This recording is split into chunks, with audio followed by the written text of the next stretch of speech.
Well, apart from the relations between these two countries, U.S. relations with Cuba is another issue taking center stage at the Summit of the Americas. Although Cuba is the only country in the region not represented, perhaps the biggest applause has come for U.S. President Barack Obama's call for a new start in relations between Washington and Havana. Lina has more.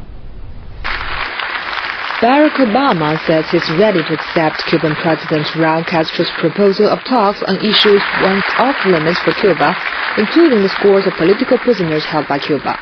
The United States seeks a new beginning with Cuba. I know there's a longer journey that must be traveled to overcome decades of mistrust. But there are critical steps we can take toward a new day. The change began earlier this week when Obama dropped restrictions on travel and remittances to Cuba.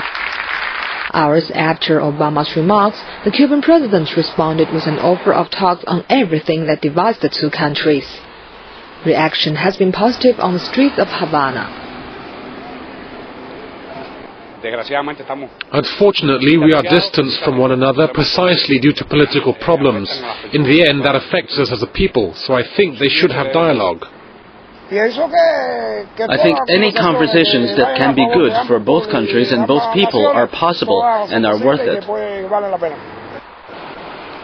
The U.S. and Cuba have been at odds for nearly half a century. Leaders at the Summit of the Americas are praising America's initial effort to soar relations with Havana, but they are still pushing the U.S. to go further and lift its trade embargo against Havana.